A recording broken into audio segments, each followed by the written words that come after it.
জামাতের সাথে সমঝোতার ভিত্তিতে বিনা প্রতিদ্বন্দ্বিতায় রাষ্ট্রপতি নির্বাচন হতে পারে, রাষ্ট্রপতি নির্বাচিত হতে পারে। দর্শক, সেক্ষেত্রে প্রফেসর ইউনূসের প্রবল সম্ভাবনা আমরা দেখছি। তবে বাংলাদেশের নতুন রাষ্ট্রপতি হচ্ছেন ডক্টর ইউনূস, কিন্তু প্রশ্ন হচ্ছে কেন ডক্টর ইউনূসকে রাষ্ট্রের রাষ্ট্রপতি হিসেবে বেছে নিচ্ছে বিএনপি? এতে বিএনপির স্বার্থ কি? ডক্টর ইউনূস কি রাষ্ট্রপতি হতে রাজি হবেন? আওয়ামী লীগ এবং তাদের মিত্ররা হয়তো স্বপ্ন দেখেছিল বর্তমান সরকার ব্যর্থ হলে ডিসেম্বরের দিকে তারা আবার কোনো না কোনোভাবে পেছনের দরজা দিয়ে দেশের রাজনীতিতে ফিরে আসবে। কিন্তু 5ই আগস্টের মঞ্চে ডক্টর ইউনূসের এই উপস্থিতি তাদের সেই স্বপ্নে একেবারে শেষ পেরেকটি ঠুকে দিয়েছে। ভারত বা অন্য কোনো দেশ যদি হাসিনাকে দিয়ে আবার কোনো অরাজকতা সৃষ্টির পায়তারা করে, তবে তাদের সামনে সবচেয়ে বড় বাধা হয়ে দাঁড়াবেন এই মানুষটি। ডক্টর মোহাম্মদ ইউনূস যদি শেষ পর্যন্ত রাষ্ট্রপতির মতো সাংবিধানিক শীর্ষ পদে আসীন হয়, তবে আওয়ামী লীগের রাজনীতিতে ফিরে আসার সম্ভাবনা কেবল শূন্যই নয়, বরং তা হবে অগণিত শূন্যের সমষ্টি। কারণ ডক্টর মোহাম্মদ ইউনূস এমন এক আন্তর্জাতিক লৌহবর্ম বা দেয়াল, যাকে টপকে বা পাশ কাটিয়ে কোনো পরাশক্তির পক্ষেই বাংলাদেশে নিজেদের এজেন্ডা বাস্তবায়ন করা আর সম্ভব নয়। মরা হাসিনাকে দিয়ে দিল্লি বানিয়েছে সাংবাদিক সম্মেলন। যদি সে জীবিত থাকতো তাহলে তার চেহারা কেন মানুষ দেখলো না? এখন প্রশ্ন উঠছে, আপা বেঁচে আছে না মরে গেছে? এই কথাটা কিন্তু সাধারণ মানুষের মধ্যে না, যারা আওয়ামী লীগ করে তাদের মধ্যেও ভাই এই প্রশ্নটা দেখা দিচ্ছে।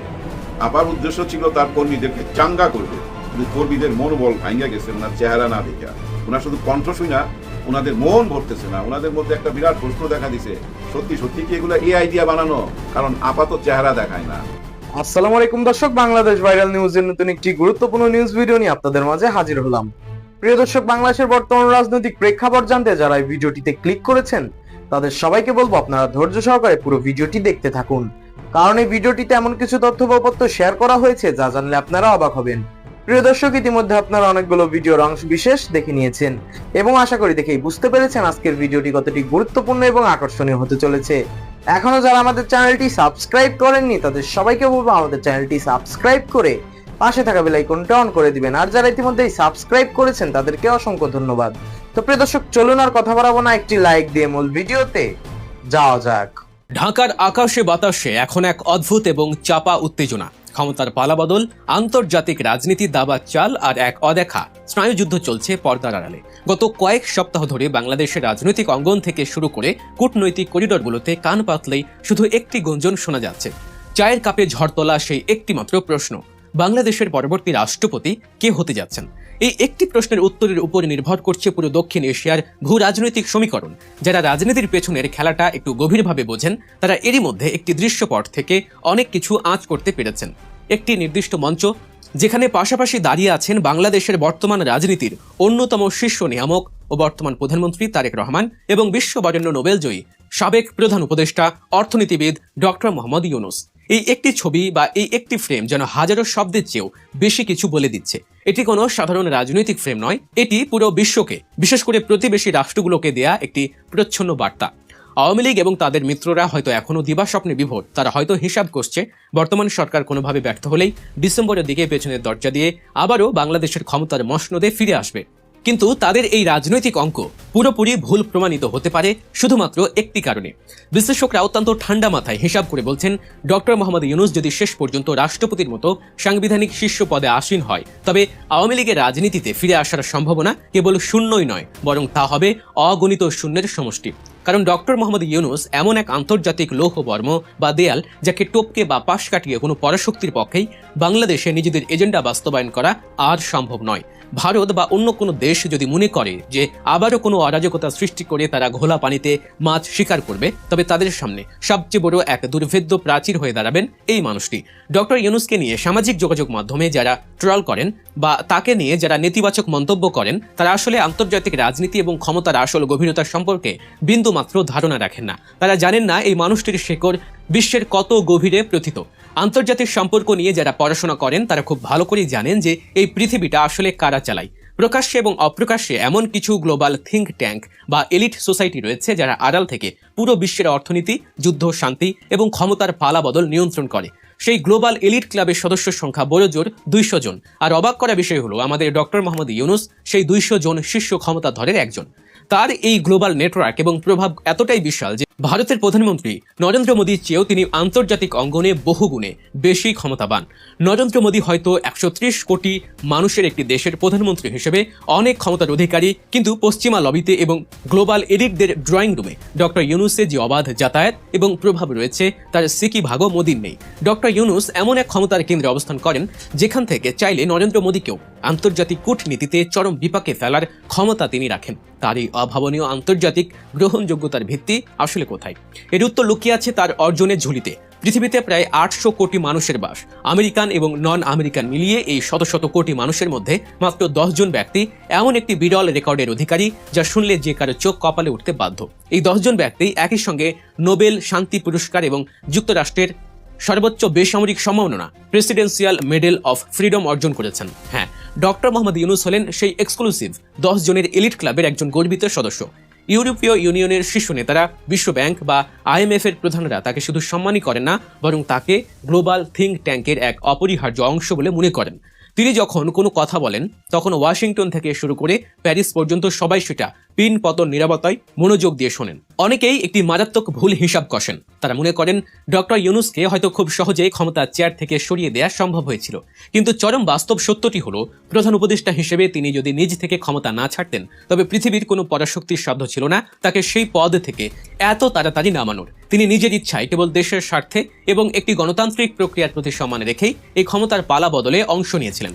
তিনি যে মাপের মানুষ, যে গ্লোবাল স্ট্যাটাস তিনি ধারণ করেন, সেখানে একটি উন্নয়নশীল দেশের প্রধান হওয়া বা রাষ্ট্রপতি হওয়া তার কাছে অত্যন্ত নগণ্য একটি বিষয়। তিনি তো সেই মানুষ যিনি বিশ্বের নীতি নির্ধারক ওই 200 জনের একজন, অথচ দেশের প্রয়োজনে মাতৃভূমির গভীর সংকটে তিনি নিজের গ্লোবাল স্ট্যাটাসকে একপাশে সরিয়ে রেখে বঙ্গভবনের দায়িত্ব নিতে রাজি হয়েছিলেন। এটি তার কোনো ক্ষমতা লোভ নয়, এটি তার নিখাদ দেশপ্রেম। আর ঠিক এই জায়গাটিতেই তারেক রহমান তার রাজনৈতিক জীবনের সর্বশ্রেষ্ঠ মাস্টারস্ট্রোকটি খেলেছেন। তিনি খুব ভালো করে অনুধাবন করতে পেরেছেন যে বাংলাদেশের মতো একটি ভূ রাজনৈতিকভাবে অত্যন্ত স্পর্শকাতর দেশকে যদি ভারত এবং চীনের আগ্রাসী থাবা থেকে রক্ষা করতে হয় তবে আন্তর্জাতিক পরিমণ্ডলে এমন একজন সুপার হেভিওয়েট ঢাল দরকার যাকে ভেদ করার সাহস কারো হবে না। ভারত কিংবা চীনের মতো দেশগুলো এতকাল বাংলাদেশকে নিজেদের ইচ্ছে মতো ব্যবহার করেছে। তাদের কাছে বিগত সরকারের শীর্ষ ব্যক্তিরা ছিল নিছকই গিনিপিগ বা পরীক্ষার পাত্র ছাড়া আর কিছুই নয়। কিন্তু তারেক রহমান ডক্টর ইউনূসকে সামনে রেখে সেই পুরনো সমীকরণ পুরোপুরি উল্টে দিয়েছেন। ওয়াশিংটন ডিসির অদূরে অত্যন্ত গোপন এবং অভিজাত প্রাইভেট ক্লাবগুলোতে যেখানে বসে বিশ্বের ভাগ্য নির্ধারিত হয়, যেখানে বসে থাকা বিলিয়নিয়ার এবং নীতি নির্ধারকরাও আজ বাংলাদেশের দিকে অবাক বিস্ময়ে তাকিয়ে আছেন। তারা বুঝতে পারছেন ঢাকা এখন আর কারো হাতের পুতুল নয়। দিল্লির সাউথ ব্লকে আজ রাতের ঘুম হারাম হয়ে গেছে। ভারত এতদিন ভেবেছিল ঢাকা বুঝি চিরকাল তাদের পকেটেই থাকবে, কিন্তু তারা কল্পনাও করতে পারেনি যে ঢাকার হাতে এমন একটি তুরুপের তাস লুকিয়ে আছে যা তাদের পুরো দাবার বোর্ডটাকেই এক নিমিষে উল্টে দিতে পারে। ওয়াশিংটনের এই অভিজাত মহলে এখন একটাই আলোচনা, Yunus is not just a man, he is an institution. তারা পরিষ্কার বুঝতে পারছে এই মানুষটি যদি বঙ্গভবনে বসেন তবে ওই দেশটিকে আর কেউ চোখ রাঙাতে পারবে না, না দিল্লি, না বেইজিং, কেউ না। ঢাকা এখন সরাসরি আন্তর্জাতিক রাডারে চলে এসেছে এবং তারা এখন বিশ্ব রাজনীতির বিগ লিগে খেলছে। হাজার মাইল দূরে ঢাকার আকাশে আজ ভোরের নতুন আলো ফুটতে শুরু করেছে। বঙ্গভবনের বিশাল ফটকের উপর দিয়ে বাতাসে উঠছে লাল সবুজের একটি নতুন পতাকার প্রতিচ্ছবি। এই পতাকা এখন আর কোনো অসহায় বা নতজানু রাষ্ট্রের প্রতীক নয়, এটি এখন এমন একটি দেশের প্রতীক যারা দাবার বোর্ডে বসে আছেন বিশ্বের অন্যতম সেরা এক মাস্টার মাইন্ড। একসময় যারা এই দেশটাকে গিনিপিগ ভেবে নিজেদের খেয়াল খুশি মতো কাটাছেঁড়া করতে চেয়েছিল, আজ তারা হারে হারে টের পাচ্ছে যে গিনিপিগ তারা নয়, বরং ষড়যন্ত্রকারীরা নিজেরাই আজ ফাঁদে পড়েছে। বাংলাদেশের তারুণ্যের অদম্য শক্তি, অভিজ্ঞ রাজনৈতিক প্রজ্ঞা এবং বিশ্ববরেণ্য এক রাষ্ট্রনায়কের এই নতুন মেলবন্ধন এক অদৃশ্য লৌহ প্রাচীর গড়ে তুলেছে দেশের চারদিকে। দিল্লির মসনদে আজ হয়তো দীর্ঘশ্বাস আর হতাশা, কিন্তু বাংলার আকাশে আজ এক নতুন অজেয় অহংকারের সূর্যোদয়। যে দেশ বিশ্বকে পথ দেখানোর ক্ষমতা রাখে সে দেশ আর কখনো কারো দাসত্ব মেনে নেবে না। আবার পরিকল্পনা ভেস্তে গেল। এখন প্রশ্ন উঠছে, আপা বেঁচে আছে না মরে গেছে?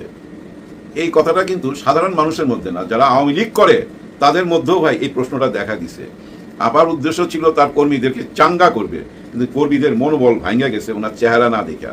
ওনার শুধু কণ্ঠ শুই না, ওনাদের মন ভরতেছে না। ওনাদের মধ্যে একটা বিরাট প্রশ্ন দেখা দিছে, সত্যি সত্যি কি এগুলো AI দিয়ে বানানো?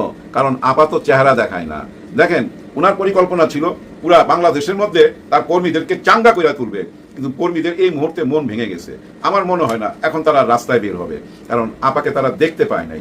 আর আপার আত্মীয় স্বজন যারা ছিল সবাই বিদেশে, বড় বড় নেতা যারা ছিল সবাই বিদেশে, ওনার পাশেও নাই, কিন্তু বিদেশে থাইকা ওনার পাশে নাই। কারণ আপনারা তো দেখছেন ইন্টারভিউর মধ্যে আওয়ামী লীগের সমস্ত বড় বড় নেতারা কেউ আসে নাই। কেন আসে নাই? তাদের কাছে একটা মেসেজ চলে গেছিল, ওইখানে যাই যদি বসেন আপার পাশে অনলাইনে, তাইলে কিন্তু ঢাকায় আপনাদের যে বাড়ি ঘর আছে সব উড়াইয়া দেবো। তাই হয়েছে। কিন্তু ওই যে সাকিব আল হাসানের বাড়িতে আগুন দেওয়া হয়েছে, আরেকজন শিক্ষামন্ত্রী ছিল সাকিব আল হাসানের পাশে, তার বাড়িতে আজকে আগুন দিছে। বাকিরা যারা হুঁশিয়ার ছিল তারা এই জন্য আসে নাই যে ভাই বাড়ি ঘর পোড়াই দিতে পারে।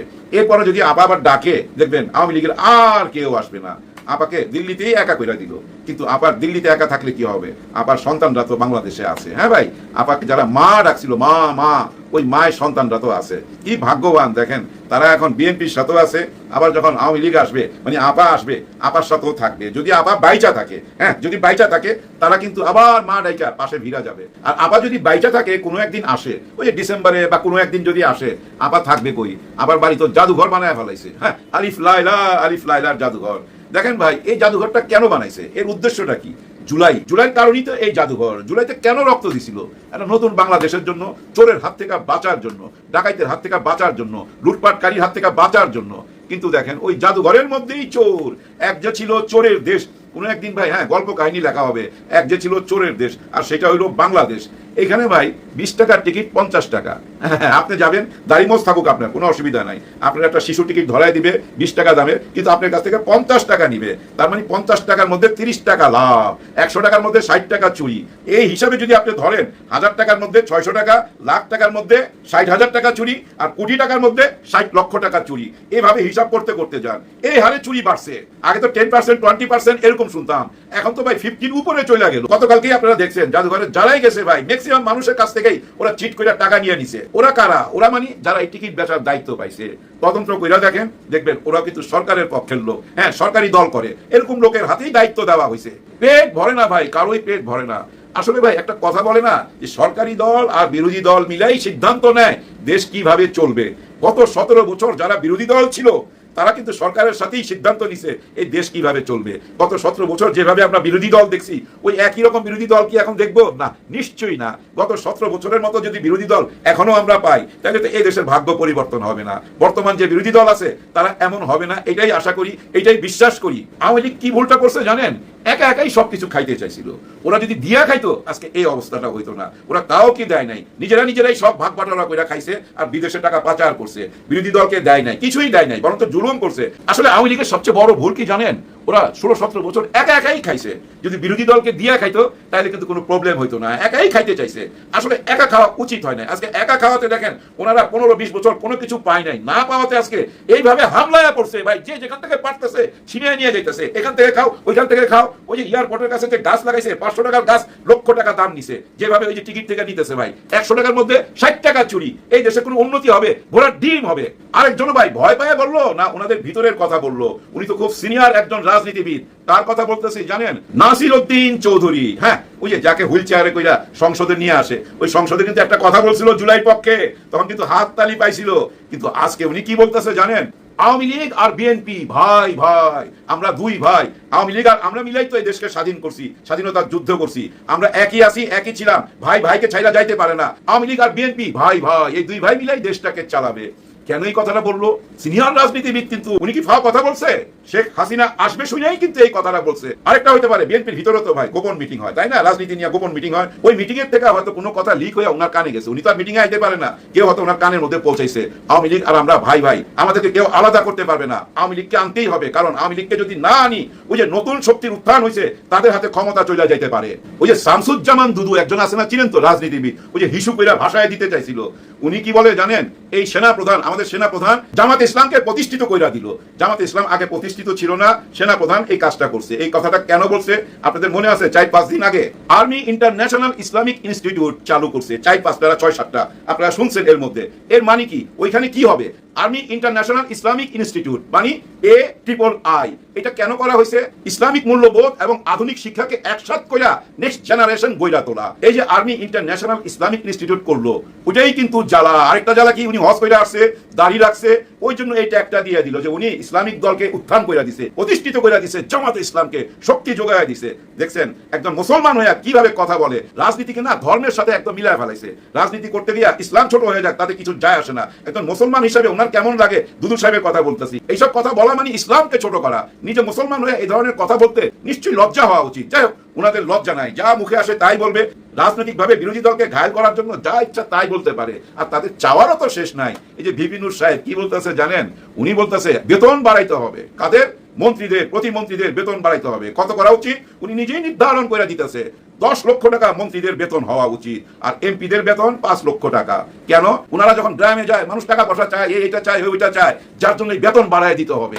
অথচ আমাদের মাননীয় প্রধানমন্ত্রী দেখেন দুপুরের খাওয়া 100-150 টাকার মধ্যে সাইরা ফেলায়। উনি কিন্তু সঞ্চয় করতে বলে, টাকা অপচয় করতে না বলে। আর ওনারা দাবি জানাইতেছে মন্ত্রী হইয়া ওনাদের বেতন 10 লাখ টাকা করতে হবে। হায় রে টাকা, ঢাকায় টাকা উঠতেছে, তো এই সংসদের চারিদিকেই টাকা উঠতেছে, ধরেন আর পকেটে ঢুকান। এইসব রাজনীতিবিদদের কথা শুনলে না ভাই গায়ে জ্বালা ধরে। ওই যে আরেকজন আছে না, আন্দালি পার্থ, একটা টাইমে কিন্তু মনে করতাম ভাই হ্যাঁ খুব বিজ্ঞ লোক, কথা শুনতেও ভালো লাগতো, কিন্তু খুব যুক্তি দিয়া কথা বলে। কিন্তু এখন আউলে গেছে ভাই, আউলে গেছে। কেন জানি ওনার মাথা টাথা নষ্ট হয়ে গেছে। যেসব কথাবার্তা বলে এইসব কথাবার্তার কোনো 2 পয়সা দাম নাই। আজকে উনি বলতেছে এই যে জুলাই যোদ্ধা যারা আছে এদের তো একটা চেয়ারম্যান মেম্বার হওয়ারও ক্ষমতা নাই, এরা আবার সংসদে যেতে চায়, এমপি হইতে চায়, ওরা মেম্বার হওয়ারও যোগ্যতা রাখে না। এই আন্দালি পার্থ বলতেছে, আন্দালি পার্থ সাহেব ওরা ধরে নেন মেম্বার হওয়ার যোগ্যতা রাখে না, কিন্তু একটা যোগ্যতা রাখে, আপনার আত্মীয়কে দিল্লি পাঠিয়ে দেওয়ার যোগ্যতা রাখে, ওই স্বৈরা শাসকের রাজত্বকে চুরমার করে দেওয়ার ক্ষমতা রাখে মিস্টার আন্দালি পার্থ। ওই ক্ষমতাটা তো রাখে, মেম্বার হওয়ার ক্ষমতা না রাখুক। ভাই ব্রাদার, যে লোক প্লেন চালায় মানে প্লেনের পাইলট, সে লোক যদি সাইকেল চালাতে পারে কি পারে না এটা যদি আপনি প্রশ্ন করেন, কোনো কথা হইলো এটা কোনো মানায়? যারা আপনার আপাকে দিল্লি পাঠাইতে পারে তাদের ওইটুকু বিচার করেন না কেন? মেম্বার হইতে পারলো কি চেয়ারম্যান হইতে পারলো, এইসব প্রশ্ন তুইলা নিজেকে ছোট করতেছেন কেন? আপনি যে আজকে সংসদে গেছেন, এই যে এত বড় একটা পোস্ট পাইছেন, আপনার মার্কা কি যেন ছিল, ট্রাক মার্কা না কি মার্কা জানি না, ভুলে গেছি।